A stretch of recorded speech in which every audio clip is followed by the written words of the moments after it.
of levels, designed by the second-year architect student at Maldives National University 2014, Aminath Hashma. The design, which promotes sustainability and ecotourism, proposed in Ga.Nilandhoo, which is a part of the culturally rich Huvadhoo atoll, is aimed to revive the unique cultural heritage of the atoll, which is slowly being lost in time.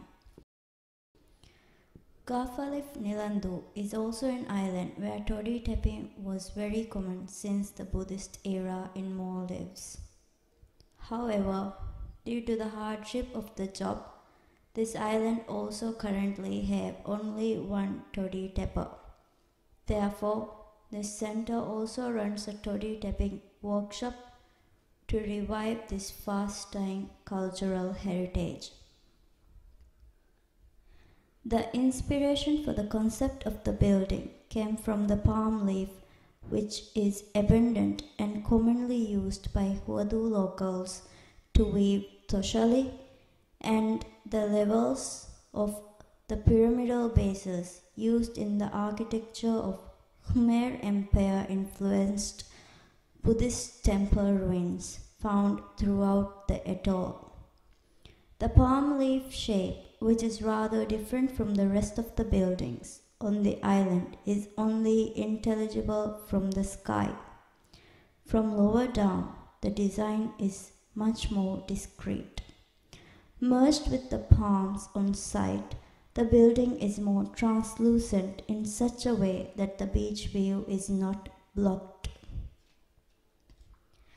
The entrance of the building is placed on the main road access to the Ga.Nilandhoo beach, which is a famous diving point throughout the nation.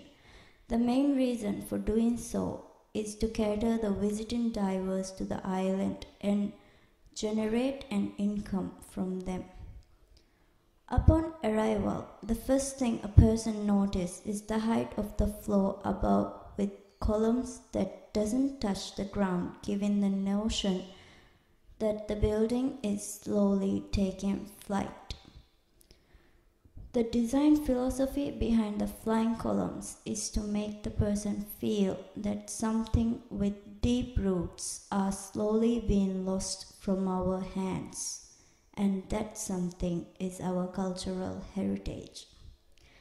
Then the person enters into the performing exhibition space where people from the specialty islands such as Ga.Nilandhoo, which is famous for its tundukuna, perform and exhibit their cultural arts. In this space, people would be able to observe and also buy cultural artifacts from the performer themselves. However, if the person intends to learn the cultural art, he or she must visit the original island to learn from the masters.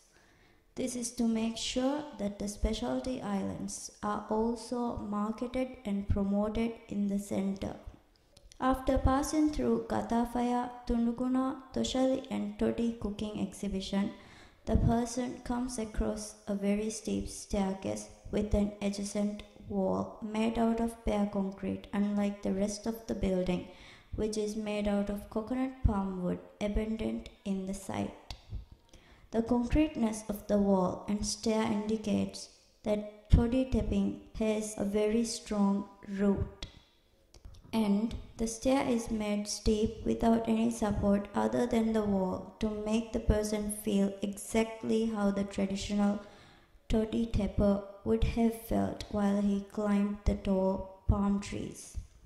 It would also make the person realize the risks taken daily by the toddy tappers since ancient times. At the top of the stairs is the toddy workshop, a place to learn the craft of toddy tapping in an easy way. After experiencing toddy tapping, the person would then go down in another set of stairs which leads to the dining area of the center. From here, he could either stay and eat something or continue to the ground floor, from where he could go to the Holuashi area. The Holuashi area is designed to allow cool breezes and undisturbed view of the beach, while clear glass frames protect the person in case of heavy rains. Furthermore, to avoid idleness of the center while no exhibition or workshop is going on, the center houses a volley court for the famous volley players in Nilandhoo and a children's play park for the youngsters of the island who doesn't have anywhere else to go and play. Lastly, the center also provides lodgings for the workshop groups coming to the island and also rents diving gear to the tourists who wish to dive. Thank you.